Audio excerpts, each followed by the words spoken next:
Haiqiong Deng. She plays the zither in China known as the gu-zheng, and she's from mainland China. She's very famous. She's played in Carnegie Hall, and she has a lot of compositions that are composed for her. Hi, my name is Haiqiong Deng. In China, they call me Deng Haiqiong. We always put the last name in front. I'm a Chinese musician, and I've been learning the Chinese music since I was 3.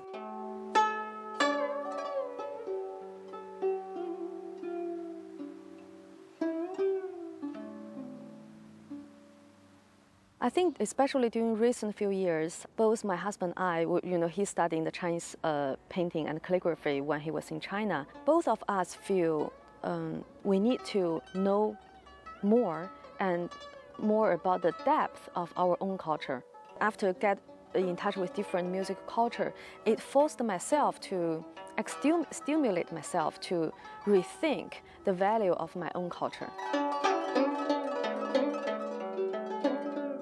I think if you want to know or understand about Chinese arts, you have to have a very peaceful and serenity in your heart, in the soul. Otherwise, you couldn't sense all these subtleties and beauties from both inner and outer world. Both the music or artworks inspired us, gave us, different aspects to understand our roots.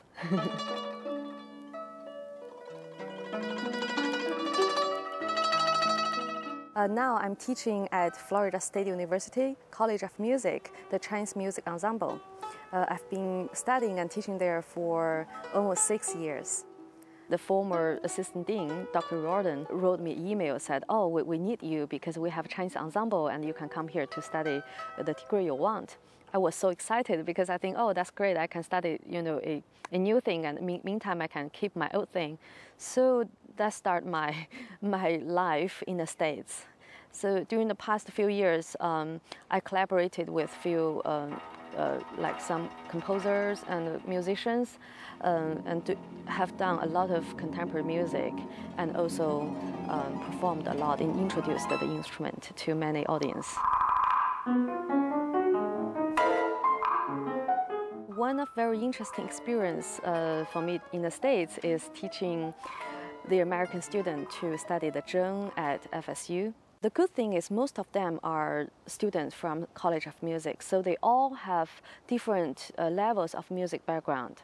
So it makes me easier to teach them because music is not totally separate. If you learn one music tradition, probably it's easier for you to understand the other.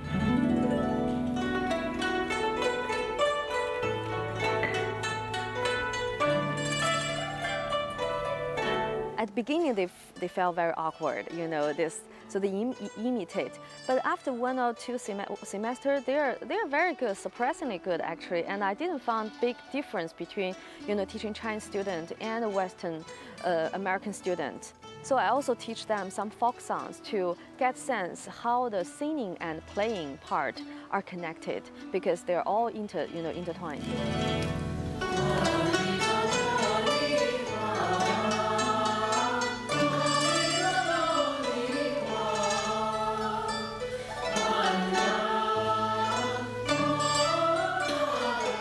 But I wish, there are more students can dedicate to instrument longer time, because sometimes you have to learn long enough to get into certain depth. The instrument I play is called the zheng, and is also called gu-zheng. Gu in Chinese means ancient. So you can tell the instrument has a long history.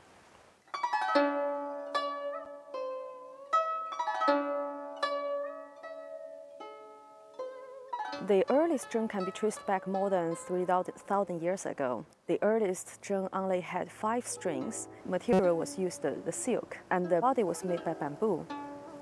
It was used for both ritual and ceremonial events, as well as with other instruments.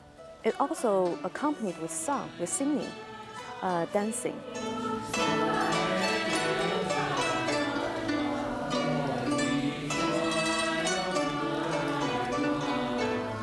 So today the zheng probably is the most popular Chinese instrument in China, probably in the world. In China, traditional culture, there are 4 arts you have to be mastered in order to be a literate or educated person. Qin is one of them. The other 3 are painting, calligraphy, and the Chinese chess or the game of Go. So you have to master these 4 arts in order to cultivate yourself. I think probably from Confucius' time, Confucius advocates self-cultivation because he thinks only a person have a cultivated mind or a right moral can regulate his own home life. And only after regulate his own home life, they can start to order the national life. And only have a ordered national life, the world can reach the true peace and harmony. Self-cultivation is the fundamental element in Chinese culture and education. The people, you can see all the arts in the past, most are for self-entertainment and self-nourishment, not for public performance. Confucius advocates this self-cultivation to Chinese culture tradition. But I think Chinese art and music is more close to Taoism because all these art methods are means for them to search the Tao or the way, the harmony between the nature and the human being. People said no other Chinese instrument can better represent the great tradition, cultural tradition in China than qin. The qin is the only instrument that preserved music in notation that can be traced back more than 6 centuries. And the other thing make the qin unique is that the qin tradition is closely related to the traditional Chinese literary cultural life. And it is probably cultural symbol for literati too. So qin becomes a very unique instrument. You can tell the volume is so soft, and it makes all the nuances and style are very intricate and hard to gain, especially for a listener. So it needs a person has a very cultivated and sensitive ear to hear its music. I think the people in the past love it. So there's a large amount of literature record about this instrument recorded, the people's aesthetic, philosophy, and the meaning of the music of this instrument in the past. So I think all these elements together make the qin very unique.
Thank